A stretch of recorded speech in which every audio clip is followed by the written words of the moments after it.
Maharashtra నాసిక్లోని Tata consultancy software కంపెనీలో జరిగిన love జిహాద్ ఘటనలో కీలక పాత్ర పోషించిన లేడీ హెచ్ఆర్ భాగోతం బట్టబయలైంది. టీసీఎస్ బీపీఓలో హెచ్ఆర్గా పనిచేస్తున్న నిదా ఖాన్ అనే మహిళ అమాయకులైన హిందూ మహిళలకు మాయమాటలు చెప్పి మంచిగా మాట్లాడి టీమ్ లీడర్స్ను పరిచయం చేసేది. ఆ తర్వాత మతం మార్చడం, నమాజ్ చేయించడం, హిజాబ్ ధరించడం లాంటి ఆచారాలు వారికి నేర్పించేది.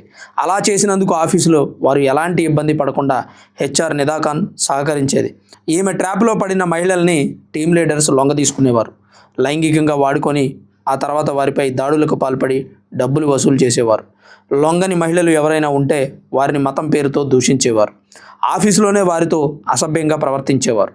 సమయానికి ఆఫీసుకు రాలేదని, ఇచ్చిన వర్క్ సరిగా నిర్వర్తించలేదని, మాట తీరు బాగాలేదని క్రమశిక్షణ చర్యలు తీసుకుంటామని బెదిరింపులకు దిగేవారు.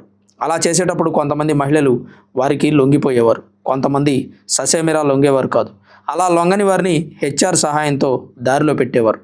ఇప్పటి వరకు ఈ కేసులో 6 టీం లీడర్లు, హెచ్ఆర్ నిదా ఖాన్ అరెస్ట్ చేయబడ్డారు. టాటా కన్సల్టెన్సీ సంస్థ పోలీసులకు సహకరించడంతో ఈ ఆపరేషన్ చాలా సులువుగా జరిగింది. పోలీసులు ఉద్యోగులుగా ఈ సంస్థలో చేరి లోపల జరుగుతున్న అరాచకాలను బయటపెట్టారు.